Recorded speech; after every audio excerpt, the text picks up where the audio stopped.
buenas tardes a todos, antes de nada, y bienvenidos a esta tercera sesión del ciclo Una novela en mi vida, en la que, como os digo siempre, nos pretendemos acercarnos a algunos de nuestros escritores, a algunos de nuestros novelistas, mejor dicho, a partir de su relación con novelas que no son suyas y a su modo de leerlas cuando las leyeron y ahora, ¿no? Las diferencias, tal. Y así como una manera de acercarnos a las posibles huellas que esas novelas de otros han dejado en las obras de los invitados. Bienvenido de modo especial a Enrique Vilamatas, que está ahí con nosotros para hablar de Jacob von Gunther, de Robert Walser, que es la novela que él eligió para comentar con nosotros. Sobre Enrique Vilamatas me permitirán que no me extienda demasiado, porque es sobradamente conocido como uno de los más importantes e influyentes autores de su generación. Una generación, solo hablo en términos de edad, no de afinidades, que no tienen por qué ser en absoluto las mismas. Pertenece a una generación esa generación que en los años 80 la crítica bautizó con el nombre de nueva narrativa. Vilamatas publicó su primer libro, Mujer en el espejo contemplando un paisaje, en 1973. Por lo tanto, ha cumplido ya los 40 años como novelista, como autor. Durante mucho tiempo, casi durante 20 años, Vilamatas fue sobre todo un autor de culto, conocido y seguido sobre todo por un círculo no muy extenso de lectores y escritores que le admiraban, ¿no? Sus primeros éxitos tuvieron lugar, me refiero de público, de ventas, etcétera, y el mayor conocimiento de su obra tuvo lugar básicamente en los años 90 y ya de una manera verdaderamente rotunda a partir de la publicación de Bartleby y compañía en el año 2000. Vilamatas es un escritor prolífico, tiene como una treintena muy larga de libros y novelas, narraciones, ensayos, artículos, etcétera. Aunque ayer me comentaba así en una charla que tuvimos que lo primero que había escrito era poemas, poesía, yo creo, ¿no? Sí, pero eso de prolífico suena un poco... Es que no es mucho, 30 y tantos libros es muchos libros. Sí, pero todo forma parte de una obra que sería un solo libro. Digamos, por supuesto. Para arreglarlo. Por supuesto. Entonces, si se mira como un solo libro, no soy prolífico. Yo ya les diré después. Porque hay textos breves que cuentan también, entonces al final, sumando, parece que haya... Sí. Bueno. Sí, pero no, eso no significa que haya trabajado bastante, esto de luego. Sí, has trabajado mucho. Sí. Ha escrito 30 y tantos libros, tiene publicados 30 y tantos libros que yo sepa. Es uno de los escritores españoles más conocidos internacionalmente, de los más premiados también internacionalmente. Su libro más premiado, por cierto, que eso lo he sabido ahora mientras preparaba estas notas, es El mal de Montano. Ese es el libro que tiene más premios, ¿no? Que fue publicado en el año 2002. Y el último premio obtenido ha sido un premio muy prestigioso, que es el premio Formentor, que se le ha dado por toda su obra, no por un libro concreto. El último libro que ha publicado es Castle no invita a la lógica, que está publicado en 6 barras. A mí me parece uno de los escritores españoles, y enlaza con lo que había dicho él antes, de que en realidad es el autor de un solo libro, por lo tanto, en ese sentido no sería prolífico. Uno de los escritores españoles más coherentes con una concepción propia y particular de la literatura. Está particularmente, ha sido un escritor siempre y sigue siendo un escritor particularmente atento al legado de las vanguardias históricas, y muchos lo consideran como un escritor faro o guía para muchos jóvenes escritores también, quizá porque Vilamatas se ha caracterizado siempre por, digamos, una especial atención a todo lo que significa renovación en literatura. En todo caso, si quieren más datos sobre su obra, sobre su vida a menos de que seguramente su obra está en su vida y su vida es su obra, les remito a su página web, que es para mí una de las páginas web, para mí ha sido un descubrimiento más completas de cualquier escritor que conozco, ¿no? Cuando le llamé para invitarle a este ciclo y le pregunté qué novela quería hablar, me respondió casi enseguida por Jacob von Gunther. La verdad es que no me llevé ninguna sorpresa, porque tanto Jacob von Gunther como su autor, como Robert Walser, del que después supongo que querrá decirles algo, han sido puntos de referencia fundamentales en buena parte de su obra. Unas breves palabras como hago siempre, para centrar la novela. Perdón. Jacob von Gunther fue publicada en 1909.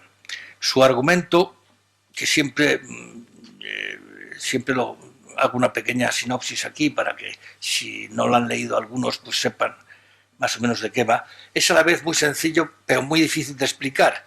Sebald, uno de los escritores que más ha admirado a Balzer, Sebald, decía que la escritura de Balzer tiene tendencia a disolverse tras ser leída, de tal manera que cuando uno lee un libro de Balzer, la sutileza hace que horas más tarde uno no sepa exactamente qué es lo que ha leído. Se queda con una especie de idea vaga porque lo que cuenta tiende a disolverse de alguna manera en el aire, ¿no? En cualquier caso, Jacob von Gunther se trata menos de una narrativa lineal que de un conjunto de viñetas engarzadas sutilmente. Algunas son de carácter onírico, otras son reflexivas, etc. Todas esas viñetas conforman el diario sin fechas ni entradas del personaje epónimo, es decir, de un personaje que se llama Jacob von Gunther. En el diario se nos revela la estancia de ese personaje, de Jacob, y de sus compañeros en un instituto que se llama el Instituto Benjamenta. Una escuela dirigida por un señor, Herr Benjamenta, y su hermana, Lisa Benjamenta. De alguna manera, los dos personajes, el señor Benjamenta y su hermana, a mí me recuerdan de alguna manera las figuras tradicionales del ogro y del hada buena en los cuentos del folclore tradicional y sobre todo el folclore centroeuropeo. El resto de los profesores del instituto parece dormido, parece que se han olvidado del oficio, no cuentan demasiado. El instituto forma como una ciudad, forma como una especie de isla, como una especie de limbo en una ciudad, y en él una de las características es que no hay naturaleza. ¿Qué se enseña en el Instituto Benjamenta? Pues el Instituto Benjamenta se enseña a los alumnos a ser criados, a ser siervos. Pero no solo eso.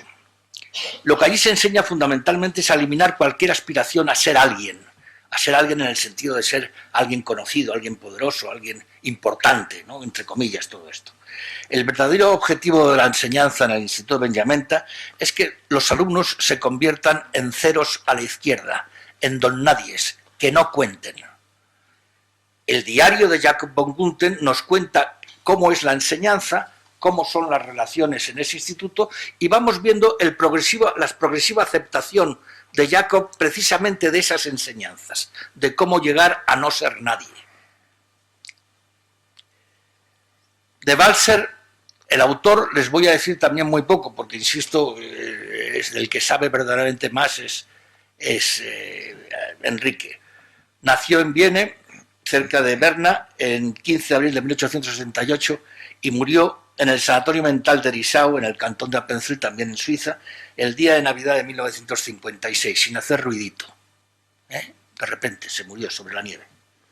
Ejerció diversos oficios humildes, entre ellos el de mayordomo, el de criado, el de siervo con unos nobles, ¿no? Publicó 3 novelas importantes en vida. Los hermanos Tanner, el ayudante Jacob von Gunther, están todas traducidas en España. Las 3 escritas en Berlín, además de multitud de muchos relatos, historias, composiciones, etc. Participó durante una época en la vida cultural y a partir de 1929 renunció a la vida pública, viviendo desde entonces en instituciones de salud mental, primero en Waldau en 1929, donde siguió escribiendo todavía, y a partir de 1933, es decir, prácticamente hasta su muerte en 1956, en Herisau, es decir, un tercio de su vida la pasó ahí, ¿no? En Herisau ya a partir de 1900 dejó de escribir, ¿no? La última producción literaria de Jacob von Gunther se descubrieron después unos 256 fragmentos escritos a lápiz con letras que no tenían más de 1 milímetro de alto, casi indescifrables, algunas veces dispuestas como la puesta en página de un periódico, llena de fragmentos de lo que él llamaba también esbozos o pequeños folletines, etc. y donde hay, esos se llaman microgramas, y donde hay muchísimo material. En todo caso, toda la obra de Balser, con la que la obra de Vilamatas tiene muchísimo que ver, es una especie de homenaje, canto, elogio a lo monótono, a lo insignificante, a la importancia de lo insignificante, a la importancia de desaparecer. Bueno, y yo acabo este pequeño rollo, disculpen ustedes, y simplemente ya te cedo la palabra preguntándote más que nada, en primer lugar, por qué has elegido este libro y por qué en un momento dado he leído de ti en un artículo preparatorio para Bartleby que decías: el deslumbramiento que produjo en mí la lectura de Jacob von Gunther no ha vuelto nunca a producírmelo en ningún libro. Vale. Su turno, Mr. Mason. Soy prisionero de esta frase del deslumbramiento. Ignoro si luego... Esta frase yo creo que la escribí muy poco después de leer Jacob von Gunther. Libro de las paradojas, ¿no? Es un autor muy paradójico y quizás la mayor paradoja es que siendo un gran escritor, era un escritor pequeño. Sería como una manera de presentarlo de entrada, ¿no? El libro, cuando lo leí, fue realmente impresionante para mí porque me descubrió que realmente era posible hacer algo que yo no conocía. Hasta entonces tenía una información sobre la escritura de ficción por todo lo que había leído, pero vi que era posible también hacer aquello, que era realmente trabajar en un territorio prácticamente de la negatividad, darle la vuelta a todo. Realmente parece que le da la vuelta a Walser. La frase que me quedó grabada para siempre, que seguramente no coincide con la frase en la primera página, pero se parece, porque esta es la edición que conservo verdaderamente rota, y no lo presento como prueba de que lo haya leído, sino que simplemente la conservo como un fetiche importantísimo. La frase: aquí venimos a aprender, pero no aprendemos nada, que me pareció perfecta, genial, porque en realidad es una gran metáfora sobre lo que nos ocurre. Venimos no solamente en el colegio, en la escuela, sino en todas las cosas. En realidad niega la experiencia, ¿no? Me parece. En cierta ocasión se me ocurrió, después de leer la novela, escribí un libro que fue el primero que publiqué en Anagrama, Impostura, sobre un impostor, del 84, en el que yo contaba una historia real que había ocurrido en Italia, de cambio de identidad de un personaje, y donde ahí esa historia la reforcé con la historia que me fascinaba de Jacob von Gunther, que era este afán por servir, por ser sirviente, por obedecer, por tratar de ser un cero a la izquierda, por ser feliz no siendo nada, ni nadie. También era como un riesgo y un esfuerzo que me obligaba a mí a ponerme en el lugar de este caso y para ver qué ocurría. Y esto lo probé en Impostura, y siguió en el siguiente libro, el siguiente no, fue unos años después en Bartleby y compañía, donde volví a Robert Walser para explicar en este libro sobre los escritores que dejan de escribir, que también decir que uno deja de escribir es una forma de escribir, como lo probaba Robert Walser, que dejó de escribir durante 27 años cuando fue encerrado en el manicomio de Dessau. Y después vino una crítica que me hizo en México Christopher Domínguez Michael, donde decía, creo que era en la revista Vuelta, o si no en Letras Libres ya, creo que era la revista Vuelta, que mi héroe moral era Robert Walser. Del mismo modo que para Salgari su héroe moral era Sandokan. Entonces fue cuando decidí escribir una novela sobre mi supuesto héroe moral. En el fondo, esa novela se llama Doctor Pasavento. En el fondo, que es una historia de una desaparición, un tipo que quiere desaparecer y cree que todo el mundo lo buscará cuando desaparece y nadie lo busca. Ese es el comienzo de la historia. Pero la historia es la historia de una progresiva desaparición que le lleva a escribir microgramas hacia el final de Pasavento. Pero en realidad escribí esta historia del doctor Pasavento, seguramente por muchos motivos, pero principalmente para verme obligado a adentrarme en el mundo de la desaparición de Robert Walser, intentar entender si este teórico héroe moral era realmente mi héroe o no, y si era yo capaz de explicar al lector español, porque pensé mucho en el lector español en ese momento, porque yo sabía que Robert Walser no era conocido aquí, tratar de explicarle, y bien explicado, que era muy importante no ser nadie, es decir, que era un reto explicar que es muy importante no ser nadie, que es muy interesante ser un cero a la izquierda, etcétera, ¿no? Entonces, hoy, por ejemplo, puedo decir que efectivamente fue un cero a la izquierda Robert Walser, pero es un autor, en el fondo, grande pero pequeño, clave dentro de lo que para mí sería la totalidad de la historia de la literatura universal desde el punto de vista occidente, ¿no? Que habrían tres autores que serían los grandes autores, arriesgándome mucho, claro, pero que tampoco tanto, que serían Shakespeare, Kafka y Cervantes. Shakespeare es un heredero de los diálogos de Platón, de alguna manera incorpora los dramas humanos los recupera del humanismo griego. Cervantes es un prodigio, es el prodigio de la novela. Escribe la novela que ya impide que los demás puedan seguir escribiendo novelas, porque todas las novelas están allí. De alguna manera, lo único que se puede hacer a partir de Cervantes es variantes.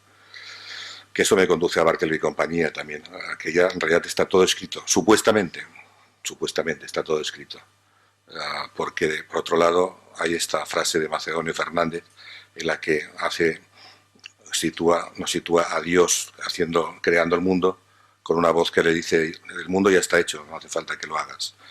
Y él dice: bueno, posiblemente ya está hecho, pero dejadme que comience. Es decir, por mi parte, la idea era que me decían todos los amigos más inteligentes que no había que escribir nada porque estaba todo escrito, y yo pensaba, pero dejadme empezar. Es decir, yo tengo ganas de decir algo, aunque sea una variante de una variante, aunque sea a la manera de Walser, que se identificaba con un soldado de Napoleón, el último soldado de Napoleón, detrás de una rueda del ejército de Napoleón. No se podía identificar ya con algo pésimo, peor, ¿no? Y así pedía un poco que se me dejara empezar. Me impresionaba mucho la historia de los microgramas. Lo digo porque no quiero que se me olvide, porque hay muchos temas al mismo tiempo. Los microgramas, hay un texto que es muy interesante de... Perdón, los microgramas están traducidos y publicados también en Siruela, por si alguien los quiere ver. En un viaje que hice a Suiza, concretamente a Basilea, la Suiza alemana, me presentaron a los dos expertos y descubridores los microgramas. Tuve una impresión enorme, solo les estreché la mano y no sé alemán ni hubo manera de decir nada más. Pero ya con esto quedé como muy cerca de Robert Walser de alguna forma, habiendo conocido algo que yo no sabía que podía conocer, que eran los trabajadores de microgramas de Walser. Hay un texto de Juan José Saer que explica muy bien, que es muy curioso el sistema, porque es muy importante saber cómo escribía Walser. Estamos hablando del Walser del año 56, que es cuando escribe, anterior al 56, mucho antes de Dessau, cuando estaba en el anterior sanatorio, el de Waldau, que era un sanatorio para ricos, esto se sabe menos, un sanatorio para ricos, mientras que el de Dessau era un sanatorio ya que le mandó su hermana porque ya no tenía dinero. Por eso él no quería ir seguramente a ese segundo, ¿no? Pues no lo sé, esto habría que preguntarlo. Bueno, vamos a ver, el método, dice, Walser acostumbraba escribir en hojas de almanaque que solía cortar por la mitad, en reversos de facturas, de volantes, de sobres ya utilizados. A menudo nuevos textos eran escritos en el dorso de alguna tarjeta postal e incluso en el de alguna circular impresa con la que tal o cual revista le comunicaban el rechazo de algún texto anterior enviado para la publicación. Lo constante en la utilización de ese soporte material, con la curiosa particularidad en muchos casos de que el texto tiene una extensión que coincide casi al milímetro con el tamaño de la hoja. Esto es lo que a mí me impresionaba y me seducía. Claro. Está claro que terminaba cuando terminaba la hoja. Estaba, sí. Ha sugerido a los estudiosos de la obra de Balzer la hipótesis de que es el tipo de papel y su formato lo que originaba en él el proceso de escritura. Que eso sería estupendo porque desmonta muchísimas cosas en las que creemos todos, ¿no? Que ha de tener una tesis, lo que tú dices tiene que tener un motivo, lo dices por algo. Lo fantástico de Robert Balzer es que es un escritor sin motivo. Y eso es, para mí, ya desde el momento en que lo leí, me parecía un provocador grandioso para la literatura nacional española. Es decir, hay un escritor sin motivo, pasa algo. Es decir, sí. Entonces, bueno, el motivo era la extensión de la hoja, que era la que marcaba eso, que se supone, porque no corregía nada, que eso también algo muy curioso, que en realidad sabía perfectamente lo que quería contar, y ahí por eso se terminaba, porque calculaba perfectamente con su letra minúscula el final de la cosa que quería contar, es decir, que sí que sabía lo que quería contar, pero la hoja marcaba todo. Y Morland, que es uno de los que yo traté en Basilea, dice: podemos señalar la afinidad generadora de inspiración entre los materiales y la práctica de la escritura, que debía constituir para Walser uno de los encantos mayores de su método. El uso frecuente de papeles que el azar ponía a su alcance coincide con el principio poético y ético de Walser, según el cual no importa qué acontecimiento, por cotidiano y banal que pueda parecer, merece ser tema para la poesía. De modo que importa todo. Y es otra paradoja, ¿no? Grandiosa paradoja. Sí, incluso lo más mínimo, lo que desprecian los otros escritores, ¿no? Sí. Importa todo y al mismo tiempo no importa nada. Claro. Que conste que el sistema este de la hoja al milímetro lo utilizaba también el escritor catalán Josep Pla, que en este caso era por tacañería o por lo que fuera, pero en todo caso en su masía de Palafrugell no tenía suficiente papel o lo que fuera, y utilizaba el famoso, porque yo llegué a verlo cuando trabajé en la revista Destino, utilizaba todo lo que estaba a su alcance para escribir los artículos por un lado y por el otro.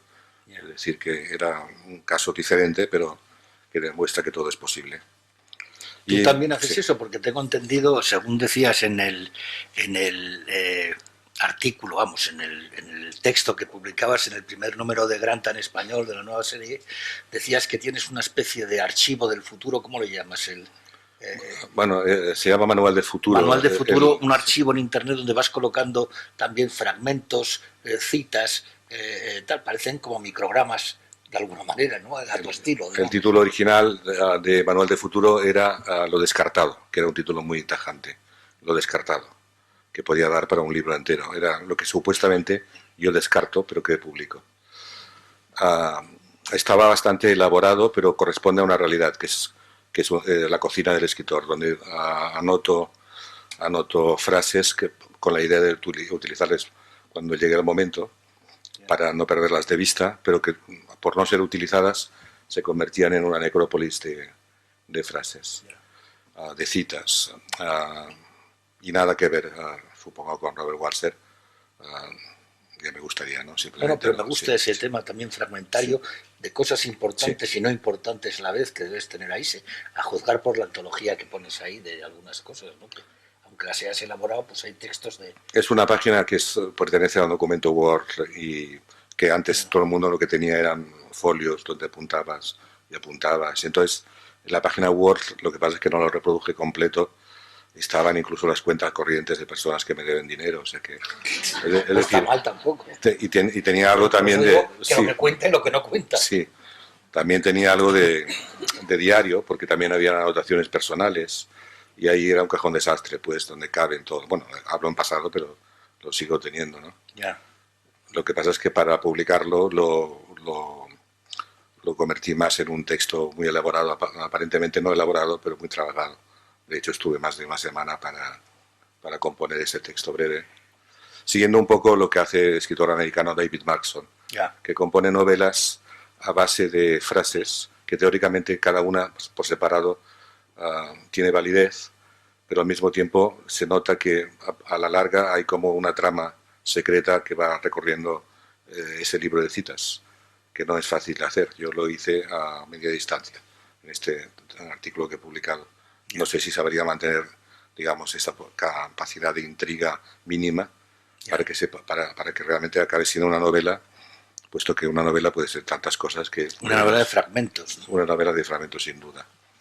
Entonces me he perdido en lo de Cervantes y Shakespeare, porque en realidad me doy cuenta ahora. No es que me haya perdido, es que precisamente sin darme cuenta he ido a parar a Walser. Sí. He elegido a Walser no porque sea el escritor favorito, el mejor de todos, sino porque él es importantísimo y clave para Kafka.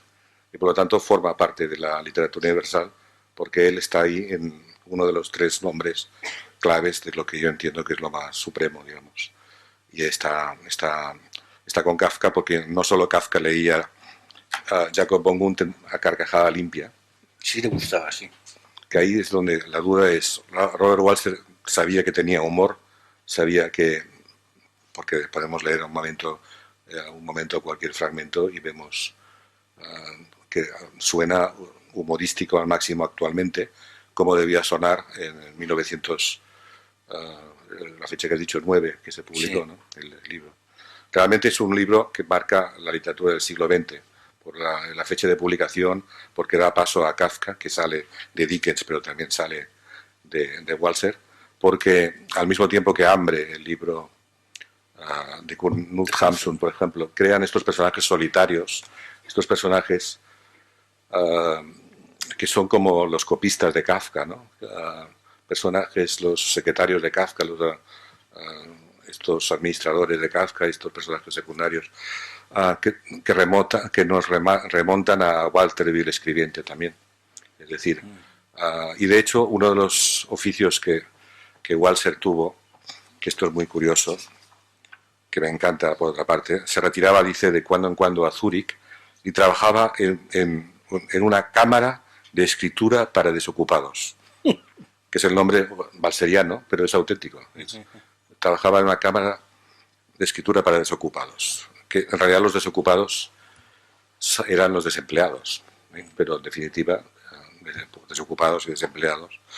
Y allí, sentado en un viejo taburete, al atardecer, a la pálida luz de un quinqué de petróleo, se servía de su graciosa escritura para copiar direcciones o hacer trabajillos de ese género que le encomendaban empresas, asociaciones o personas privadas. Y entonces no es solo este rasgo, sino toda la existencia de Robert Walser que tú has explicado al principio, nos hacen pensar en el Bartleby de Melville, el impecable escribano que no decía nada y solo aceptaba bizcochos con comino. En esos seres vegetales, mimetizados, con la apariencia del hombre común, preferiría no hacerlo, prefiero no, en realidad, decía Bartleby, en estos seres habita la negación. Tanto más radical cuanto menos advertido el soplo de destrucción pasa muchas veces desapercibido a los aparatos registradores. Es decir, es mucho más peligroso de lo que parece. De hecho, los raros, por ejemplo, se dice, no, es que es raro, pero hay raros que son como gigantes peligrosos porque son capaces de, en un solo gesto, poner en cuestión la delgada tela de la realidad inmediata.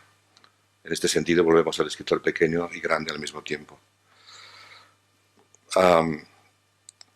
Para muchos, decía Roberto Calasso, en un ensayo que es muy interesante, porque en realidad Calasso fue el que lo publicó por lo recuperó en Italia y lo recuperó para Europa, ¿no? Fue no el descubridor, pero fue el primero en divulgarlo, y de hecho la traducción española que hizo García Hortelano y Carlos Barral está basada en la italiana. Sí. Está basada en la italiana, fue prohibida por la Asociación de Amigos de Robert Walser en Suiza. Estaba muy mal hecha porque estaba traducida del italiano, pero en fin, curiosamente fue la que yo leí, que me fascinó. Sí, esas cosas pasan, sí. Lo que demuestra, pues sí, lo que demuestra que por eso el Quijote lo leen en China y les gusta muchísimo. Es decir, entre otras cosas, porque no hace falta que el motivo exacto sea el motivo que te gusta a ti, el motivo por el que el otro lo ha escrito, y puede ser que te atraiga enormemente. Porque sobre todo, no es que importe más el fondo que la forma, sino que importa lo que tú piensas que pone allí, que tú estás leyendo, ¿no? Y de alguna manera, pues, Dice Calasso que parece una figura familiar,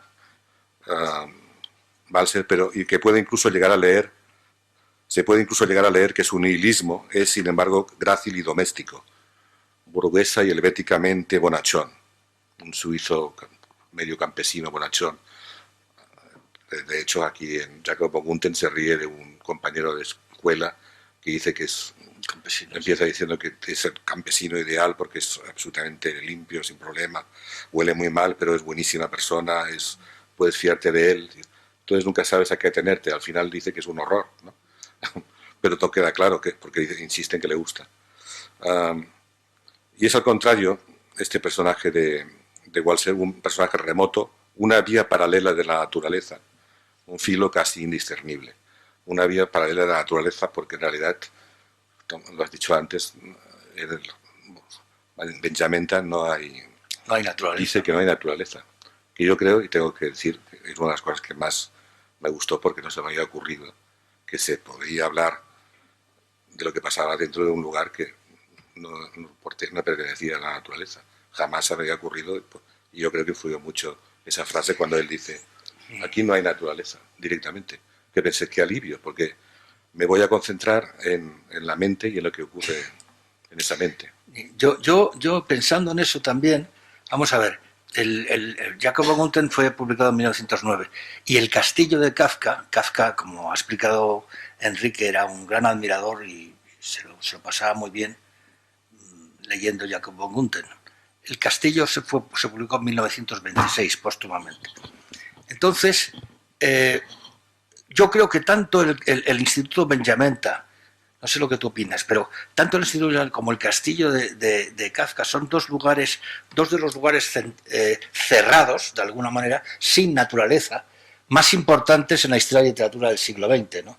Y la gran diferencia probablemente está, tú conoces a Balser mejor que yo, en que, por ejemplo, en el humor de Balser es un humor mucho más sereno, mucho menos sarcástico que el humor de Kafka, que es un humor más negro en el castillo, ¿no? Pero en realidad están contando cosas muy semejantes. Bueno, en Kafka es más metafísico, Más metafísico, sí. Y más como serio, más trascendente, sí. Pero aquí nos cuela a Balser sin trascendencia, nos cuela toda la trascendencia. Toda entera. Todo, sí, es verdad, por eso nos reímos sin parar. Sí. Y sigo con esto porque hay un momento que me llama mucha atención, que Jacob von Gunther dice, no me desarrollo. Bueno, esto a mí me hace reír enormemente, lleva tiempo en el instituto y no se desarrolla nada. No evoluciona, no se mueve. De hecho, tenemos la sensación de que el diario es un diario gélido, hecho en un solo momento, no hay tiempo, desaparece el tiempo. Esto me impresionó también. Y dice, no me desarrollo. Y también, eso lo notó mucho Walter Benjamin, que fue uno de los primeros en captar, a pesar de que no era nada conocido Walser, etcétera, en captar que este hombre era muy interesante.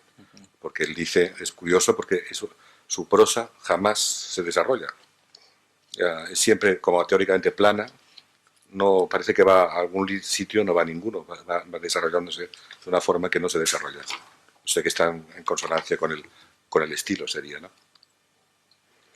Sí, yo una cosa sorprendente es, Balser fue un autor, una vez que, a partir de que se encerró en el último de los sanatorios, desde el año 33 hasta su muerte, 23 años más tarde, la verdad es que fue desapareciendo. Logró lo que quería, o sea, nadie hablaba de él, fue un autor completamente secreto. Y sin embargo, es un autor aplaudido por, digamos, los autores más inteligentes, los autores más exigentes de la vanguardia. Es decir, y yo tengo aquí apuntado una serie desde Kafka, Benjamin, Musil, Canetti, Sontag ya posteriormente, Sebald, Coetzee, es decir, el propio Vilamatas le ha dedicado libros. Es decir, que y sin embargo permaneció más o menos hasta mediados, hasta principios de los años 60 del siglo pasado, no empezó a ponerse de moda otra vez, cuando empezaron a publicarlo Calasso, etcétera, y recibiendo buenas críticas, por ejemplo, de las traducciones extranjeras de Sontag, etcétera, y de Sebald, etcétera. Y sus obras completas en Alemania, que son muy dados inmediatamente a embalsamar las obras completas de los autores importantes, no apareció hasta el año 70, es decir, que durante mucho tiempo fue un actor prácticamente ignorado, ¿no? Sí, fue un poco secuestrado por Carl Selig, que era el hombre que lo iba a visitar y que tiene este libro maravilloso, Conversaciones con Robert Walser, que también es un libro extraordinario, claro. Va a visitarlo, es la única persona del mundo que se da cuenta de que no se da cuenta demasiado de que tiene gran talento Walser. Va a visitarlo porque le interesa ayudarlo y es el único que lo va a ver al manicomio de Dessau y pasea con él y Walser le va diciendo una cantidad de cosas extraordinarias. Hay un día que tú sabes muy bien en el que le dice el pobre Silly que es usted un escritor que casi llegará a la altura de Keller, que era un autor famosísimo en Suiza entonces, en Alemania, que dice, por favor, se detuvo y dice, parecía que iba a enterrar los pies en la tierra, por favor, no vuelva a repetirme una cosa así, yo soy un cero a la izquierda y como cero a la izquierda moriré, o algo así. No quería ser reconocido como nadie famoso. Y esa prosa que no se desarrolla aquí tiene algo de obra indefinidamente extensible, elástica, desprovista de esqueleto, prolongada charla que esconde la ausencia de cualquier progreso del discurso, sin ser charlatanería. Pero es simplemente, volvemos al... Entonces repercute en esta manera de desarrollarse, que no es la figura de Bartleby, con su prefiero que no.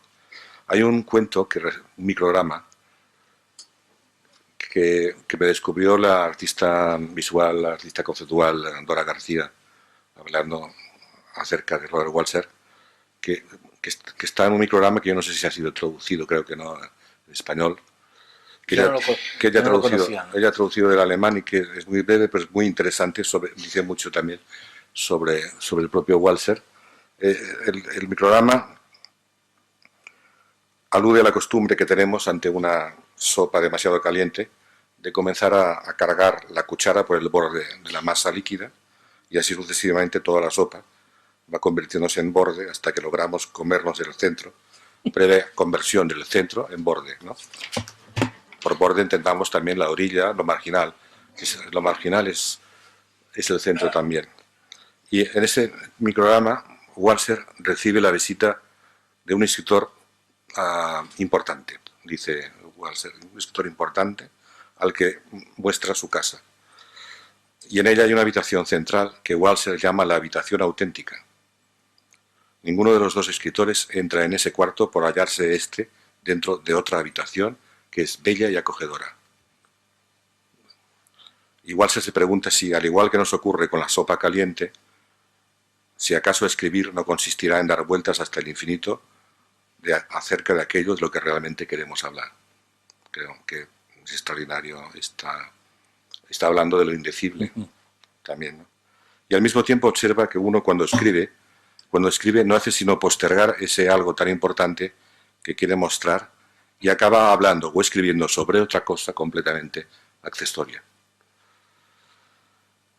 Y escribe en su micrograma, ¿era él, el escritor importante que me visitaba, era él como ese plato de sopa que rodeo para no quemarme? ¿O lo era yo para él, para el escritor importante? ¿Era el escritor importante el que debía decirme algo a tener en cuenta? ¿O era yo que tenía que decírselo a él? Y permítanme que me ría. Porque además aquí está como definido por completo. En ese momento del cuento, Walser se despierta. Era un sueño. Pero el sueño es como con el que trabaja también Kafka, con la estructura del sueño. Pero ¿quién era el importante de los dos? Y ahí está también la tensión que se da en Walser en toda esta relación con el escritor importante y el escritor que sería aficionado, el escritor amateur, en fin. Canetti precisamente decía que el escritor importante se convierte en un burgués que ocupa el lugar que debería ocupar el escritor verdadero. Esto es una frase pues tremendamente lúcida por otra parte. Ocupa el lugar de otro.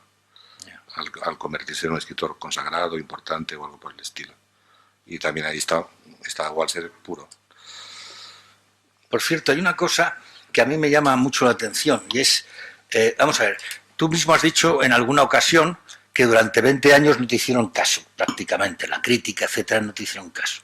Tú ya habías publicado un montón de cosas. Y sin embargo, cuando empiezan a hacértelo y empiezan tus libros a publicarse para grandes públicos, a llevarte los premios, a ganar dinero con los libros, a poder vivir de lo que escribes, a mí me llama la atención que es precisamente entonces cuando te empiezas a obsesionar durante 3 libros seguidos, Bartleby y compañía, El mal de Montano de 2002 y sobre todo El doctor Pasavento en 2005, con la figura de Walser y de Jacob von Gunther, es decir, 2 personajes, uno real y otro ficticio, cuya divisa, cuya obsesión en la vida es el despojamiento, el desaparecer, el no contar. ¿No hay un poco de contradicción en eso? En todo caso, no fui consciente en su momento, haciendo honor a la verdad. Ahora se puede ver y lo has visto tú y lo veo yo también. Yo creo que en realidad lo que quería decir con el doctor Pasavento no era que yo era un escritor importante, por ejemplo, que sería... No, yo no. No, ya. Pero sí quería decir que los otros tampoco lo eran.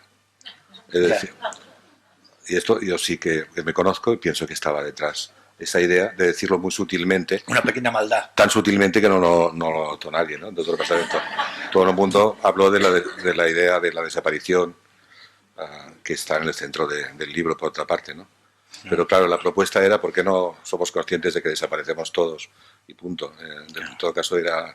Y de ahí que yo trabajara con esto de una forma inconsciente, en todo caso. Pero bueno, muy productiva. Antes también, al hilo de lo que has dicho, he tomado alguna nota, decías que estos amigos inteligentes que te decían que ya estaba todo escrito, que tal, y tú sin embargo decías, bueno, pero dejadme decir algo, ¿no? O sea, que yo quiero decir algo. Y sin embargo también esos mismos amigos, porque he hablado con muchos de ellos, amigos tuyos de mucho tiempo, cuentan que desde el principio, desde mucho antes de ser, digamos, famoso escritor, tú decías que te ibas a casa porque ibas a dejar de escribir. Sí, bueno, y no había escrito nunca, o sea, nada. Toda tu vida has querido dejar de escribir y toda tu vida no has hecho otra cosa que escribir. Y no había escrito nada, porque cuando me despedía de noche decía, bueno, me voy porque tengo que dejar de escribir. Es decir, y no había empezado a escribir todavía. Está conectado esto sí con Walser directamente, con la vergüenza de escribir. O sea, Walser concibe un poco, en el fondo, como un gesto criminal escribir, prácticamente. No sé exactamente cómo explicarlo, pero le parece que es vergonzoso, tiene cierta vergüenza de exponerse a lo que piensa y decirlo a los demás, etc. Como si fuera una grosería, en definitiva, escribir. Recientemente, en una entrevista que me hicieron en público en un país nórdico, con motivo de la presentación de Bartleby y compañía, traducido, el entrevistador me sorprendió con una pregunta brutal, porque me dijo, entonces tenemos que pensar que lo más honesto, lo más honrado es callar, es el silencio. Y bueno, pues me quedé callado. Es decir, callado y sonriente, que fue pero no contesté porque me quedé atrapado por completo. Es decir, atrapado, en el sentido de que cuando deja de escribir Walser, es el gesto que él entiende más digno de todos los que puede hacer. Y por lo tanto, yo creo que el gesto de mayor dignidad de todos será el día en que deje de escribir, seguramente, que me sentiré fantásticamente bien. Será el momento perfecto, en este sentido. Y volveré pues a las noches en las que decía me voy porque tengo que dejar de escribir.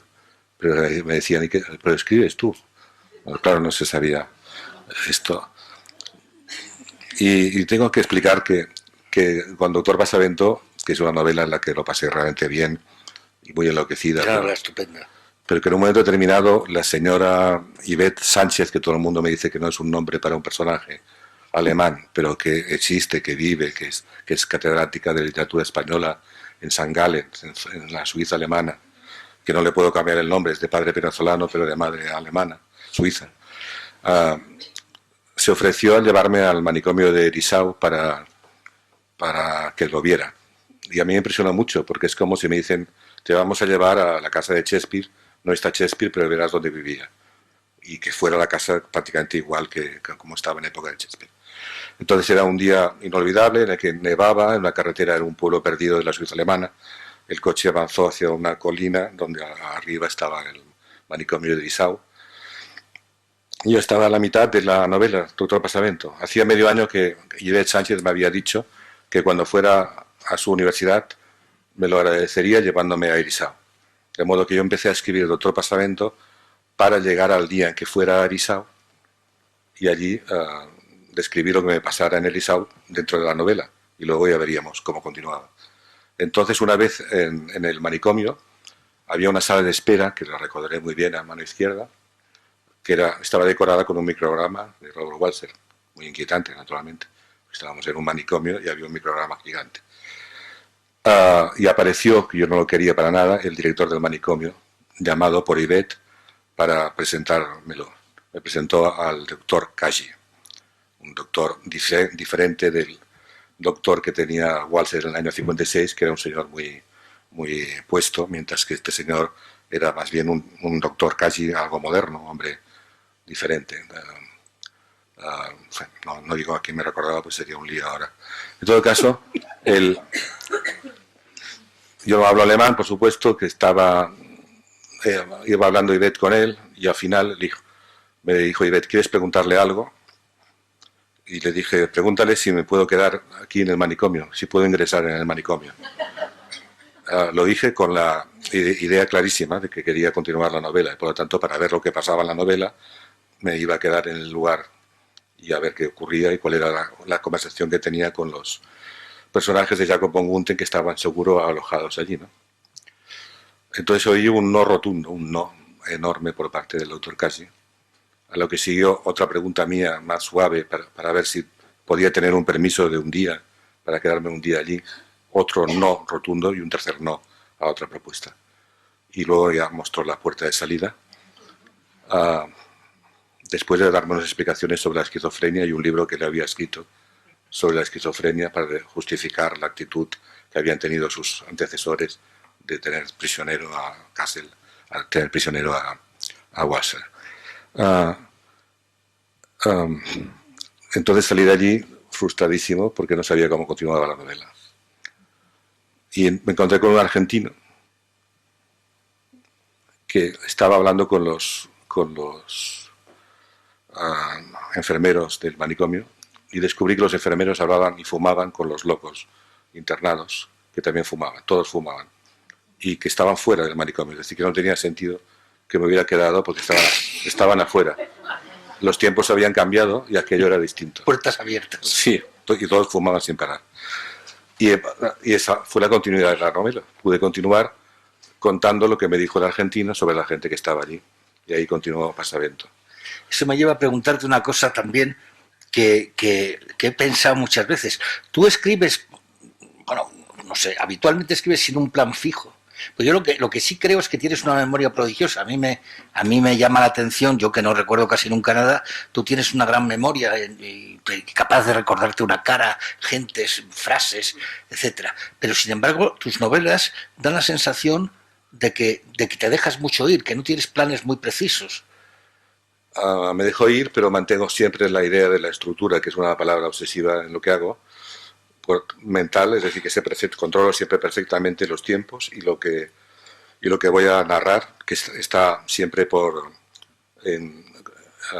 compaginado con lo ensayístico, de alguna manera, o con la imaginación que interrumpe. Pero al mismo tiempo no pierdo nunca el control de lo que hago. Por eso tengo en la cabeza muy estructurado el hecho de que, por ejemplo, pero te permito que avanzar a través de lo... En realidad a través de la escritura. La escritura misma me descubre por dónde quiero ir. Eso tengo la sensación. La misma escritura. De la misma manera que Alberto Savinio, el hermano de Quirico, trabajaba con las erratas de la máquina de escribir. Una errata le cambiaba una palabra, entonces la palabra le daba otro sentido a lo que escribía y continuaba escribiendo. Yeah. De modo que también esto es muy walseriano, ¿no? Porque estamos trabajando, digamos, sin concederle importancia a la trascendencia de lo que contamos, y al mismo tiempo manteniendo muy férrea la idea de lo que queremos hacer. Pero no, de ninguna manera me pongo a escribir sin saber por dónde voy. Sé muy bien a dónde quiero ir y por dónde quiero ir, pero en el camino naturalmente voy a encontrarme con las cosas que van a intervenir. Y ese es un rasgo de lo que hago normalmente. Y controlo, digamos, la locura, es decir, que en un momento determinado el texto puede ir hacia muy lejos y si llega muy lejos trato de que no pasarme en este sentido y reanudar otra vez, volver al hilo, llamémosle argumental o central, para mantener la coherencia de lo que hago, aunque ya se ha colado aquello que Dios no creó cuando creó el mundo y que me permite a mí colar algo de mi parte, que está ahí precisamente, de la mezcla esta entre lo que no esperaba y lo que sí esperaba. Yo creo que, además de Balzer, tú tienes muchas afinidades, por ejemplo, con los surrealistas, ¿no? Y entonces, tu modo de escribir también es un modo de escribir, en mi opinión, que es muy balseriano, por otra parte, de casi de flujo de conciencia a veces, de dejarte ir en el sentido de que una imagen te lleva a otra cosa, por mucha estructura que digas, digo, en la construcción, digamos, casi del párrafo concreto, ¿no? Y luego la importancia que también, como en Balzer y como en los surrealistas, tienen los sueños. En tus libros siempre hay sueños, ¿no? Sueñas algo, hay personajes que salen de sueños, etcétera, ¿no? No, hay poco. Hay cosas que se te ocurren en sueños, por ejemplo, que lo dices. No sé si será verdad o será una construcción. Utilizo los sueños un poco solamente, porque sé perfectamente que la lección que todos conocemos de que si colocas sueños enteros, la gente te deja de leer o de escuchar. Sí. No, entonces no lo utilizo. Pero dices a veces que tal personaje se te aparece en un sueño o algo así, ¿no? A veces sí, y me acuerdo de los problemas fantásticos que tenía cuando empecé a escribir. Uno de ellos era que no sabía cómo hacer aparecer un fantasma dentro de un relato. Yo quería que apareciera un fantasma y lo pregunté a un colega, a un compañero de escritura en un viaje a Palermo, se lo pregunté a Bernardo Achaga. Y Bernardo Achaga me contestó con una sencillez aplastante: haz que aparezca el fantasma. Una respuesta vasca, muy sencilla. Perfecto, me di cuenta de que era lo que hacía Borges. De alguna manera Borges quería colocarte en una situación de tipo fantástico, literalmente fantástica, y con una sola frase lo resolvía, no daba más vueltas. Y si tú lo aceptabas o no. Pero si estaba bien hecho, tú aceptas que ha entrado en escena algo que no esperabas que estuviera ahí. Así que a veces es más sencillo de lo que pensábamos resolver problemas técnicos. Y también está bien preguntarlo, ¿no? Preguntar a los otros, saber cómo lo han vivido. Te preguntan mucho a la gente, veo que tienes una gran correspondencia por medio de blogs con gente joven, con gente que escribe, etcétera. ¿Te preguntan cosas a ti también de este tipo? No mucho. No, tienen más interés en que lea lo que escriben que preguntarme. No, tampoco yo soy una persona preparada para aconsejar a nadie. No. Bueno, pero hay mucha gente, yo lo veo en las redes sociales y en los blogs de la gente, que para los cuales tú eres un punto de referencia. Las cosas que tú haces les interesan sobremanera, más que a ningún otro escritor, ¿no? Bueno, y es probable que esto se deba, porque también he dado vueltas sobre a qué se puede deber algo así, a la libertad narrativa. De alguna manera creo que eso es... ofrezco, sin darme cuenta porque no estaba pensado, esta idea de que se puede escribir lo que quieras. Yeah. Que es el momento de libertad máxima cuando no es un encargo que no te obliga a una cosa. En concreto, eres libre de exponer lo que te dé la gana. Y esa libertad narrativa es posible que se comunique y que haga que funcione como que el lector piense: tengo ganas de escribir yo, porque fíjate que es lo que a mí me pasó a mí con Robert Walser, ¿no? Que dije, pero si esto no es una locura, se puede hacer perfectamente. Me pasó también con Locus Solus de Raymond Roussel, que es absolutamente delirante, que era el libro preferido de Salvador Dalí, pero era un libro que también pensabas: ostras, esto no lo he leído en la literatura española, que va por otro lado. Esto es un delirio absoluto, pero es posible hacerlo. Eso es lo que les interesa, por ejemplo, a esos jóvenes escritores, clarísimo. Pero el delirio debe ser un delirio controlado. Claro. No puede ser jamás. Y has de reducir la imaginación, aunque tengas mucha. El humor también lo has de dosificar. Las virtudes, todas, si tienes, se han de dosificar. O sea, porque dando vueltas a la sopa caliente. Es decir, en realidad buscando llegar al centro. ¿Cuál es el centro? El centro yo diría que es la emoción, pero una clase de emoción que no conocemos los humanos todavía. Es una emoción.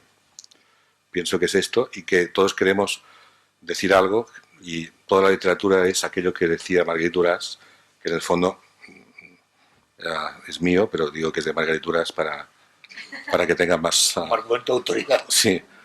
Escribir es escribiríamos lo que lo que escribiríamos si escribiésemos. Es decir, es dar vueltas y vueltas para tratar de escribir algún día, realmente. Sin embargo, fíjate, aquí en lo último tuyo que he podido leer es el discurso de aceptación del premio Formentor. Dices algo que me llama la atención y que tiene que ver con esa especie de tentación de dejar de escribir eterna, ¿no?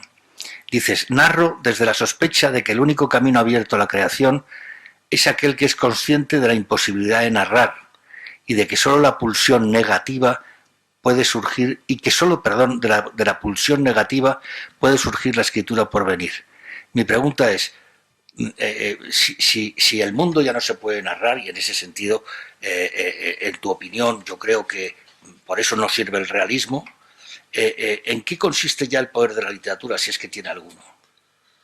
Estas frases sobre la negatividad han tenido más eco en Inglaterra, en Estados Unidos, por ejemplo, por autores americanos e ingleses que han estado interesados por lo siguiente, porque aquí hay como una conciencia de preguntarse qué es la escritura y si realmente nos interesa para algo o no, y qué es en concreto, y preguntarse.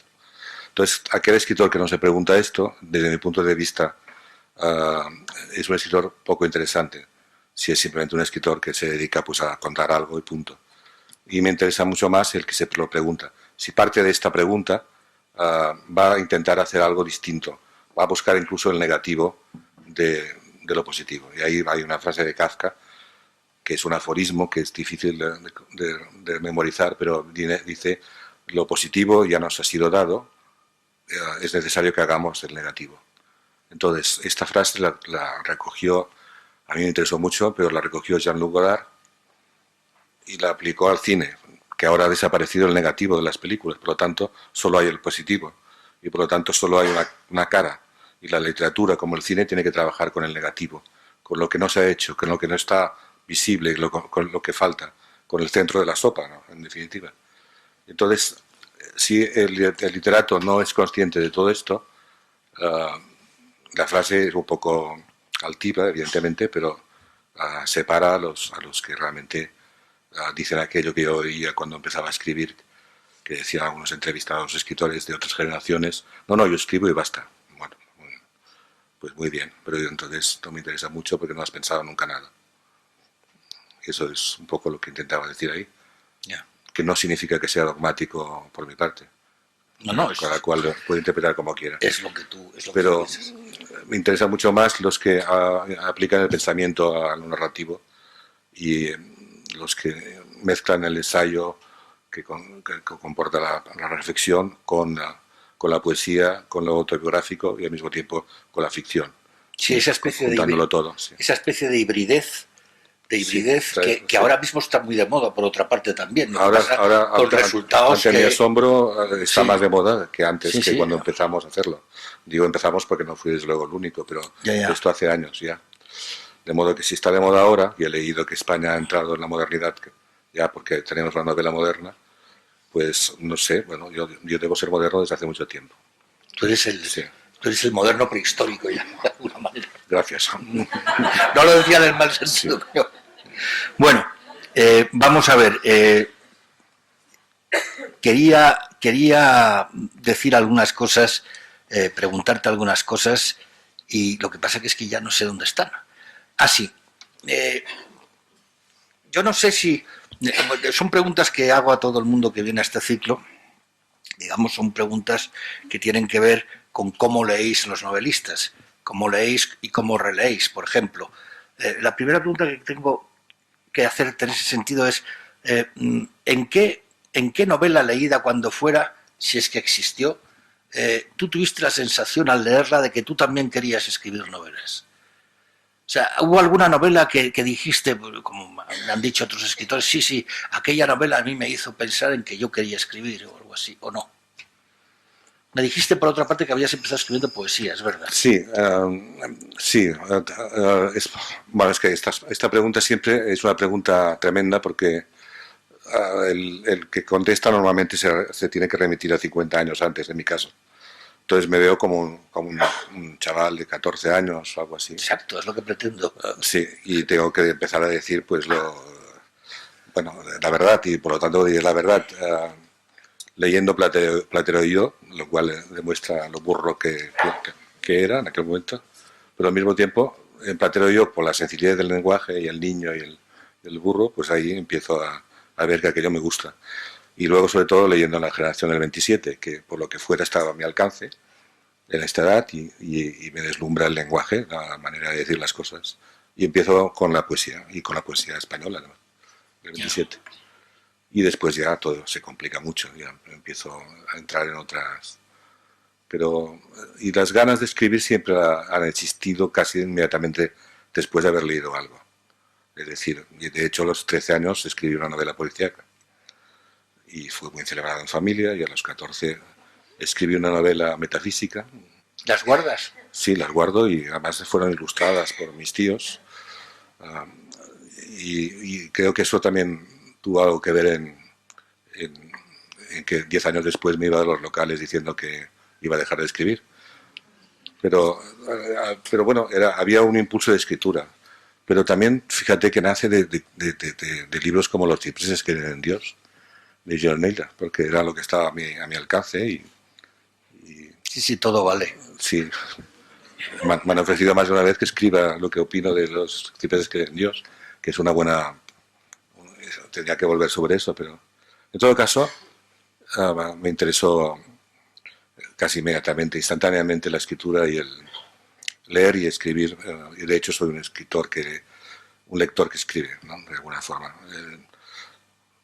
Si leo algo que no me gusta, me parece horroroso y tengo ganas de escribir. Lo que no entiendo es cuándo sacas el tiempo para leer si estás todo el día escribiendo. Sí, y además me pasa esto, que si leo algo que es muy malo, que a veces tengo que leer cosas obligadamente por algún motivo, tengo un miedo terrible que se me contagie y tengo que escribir inmediatamente, porque es como si me hubieran salpicado. Pero si leo algo muy bueno, que es mejor que lo mío, que claro, puede pasar frecuentemente, me quedo frustradísimo y tengo que escribir para ver si mejoro. Es decir, que en este sentido es muy complicado. Es muy complicado. Bueno, me pasan una chuleta en la que me dicen que ya va siendo hora de que vayamos terminando. Como siempre, si ustedes quieren hacer alguna pregunta a nuestro invitado o incluso a mí, este es el momento. Si no, tendré que seguir preguntando. Adelante. Me encantaría preguntarle, ya que ha citado a Dora García. Sí. Dora García se hace una pregunta, dando título a una exposición que hizo hace unos años en el CEGAC, en el Centro Galego de Arte Contemporáneo de Santiago de Compostela, y se preguntaba dónde van los personajes cuando acaba la novela, y me gustaría saber dónde van los suyos. Pues me lo han preguntado casi en Lo invita a la lógica, mi último libro, que teóricamente se ha entendido como autobiográfico, cuando es una recreación ficticia de algo que supuestamente pasó. Y me han dicho, ¿qué pasa al acabar la novela? O sea, que ha interesado mucho más lo que pasa después que el libro mismo, ¿no? Pero me tenías que preguntar por algún personaje en concreto, pero no tengo personajes yo en realidad. No, pero algunos personajes van de novela en novela, ¿eh? Sí, entonces es una voz que va cambiando, pero que es la misma voz incorporando personajes diferentes. Y cuando termino el libro, ese personaje se va a dormir, supongo. ¿Alguna pregunta más por allí? Quería preguntarle si cree que hay una forma cierto de romper las barreras entre arte y vida, no ya en el libro, en el hecho de la escritura, sino fuera. Es decir, una vez que se cierra el libro o se suelta la pluma, ¿hay alguna forma de seguir, de seguir viendo la vida literariamente o si no, o si son campos totalmente distintos? Sí que hay una forma de romper con la literatura, que es dedicarse a otra cosa y romper. Pero eso es muy peligroso porque dejas de atrás la literatura. A mí me pasó cuando tuve la oferta de Sophie Calle, la artista francesa, que me propuso que escribiera su vida durante un año, porque ella iba a hacer lo que yo le dijera a lo largo de un año. Esa propuesta me entusiasmó, me pareció el comienzo de una gran película. me fui a mi casa, le escribí lo que tenía que hacer en las Azores la semana siguiente, y ella no viajó a las Azores. Pero yo había puesto ya en marcha una gran novela en la que le iba escribiendo a ella lo que tenía que hacer. Y me di cuenta, porque ella no hizo el viaje a las Azores, de que me había dejado convertido en un Bartleby absoluto, en el sentido de que no podía continuar la novela si ella no iba a las Azores. De modo que la propuesta era tan peligrosa que una amiga por teléfono me dijo, pero date cuenta de que ella te ha propuesto algo que no tiene nada que ver con la escritura, con la literatura, que te lleva a otro lugar. Es decir, ella me llevaba a todo menos a seguir escribiendo. Y esa propuesta es genial, la que me hizo, ¿eh? Es extraordinaria. Está muy, por otra parte, muy en la línea de las cosas que hace Sofical, ¿no? Está muy en la línea y es muy provocativa.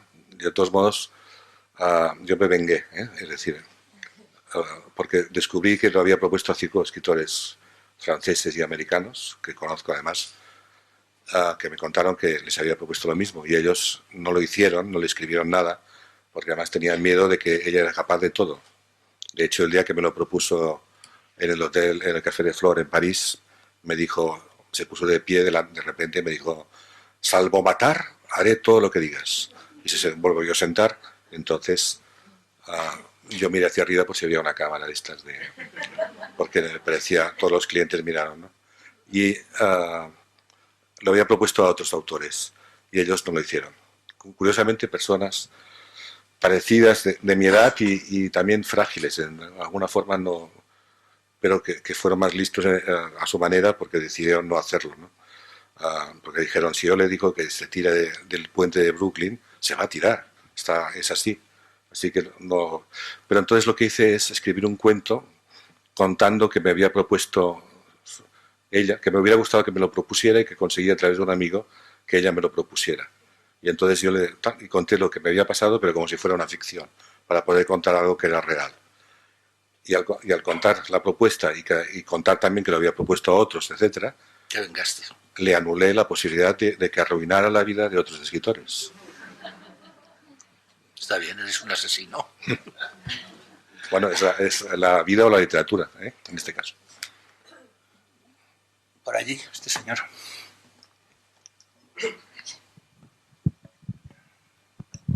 Hola, buenas tardes.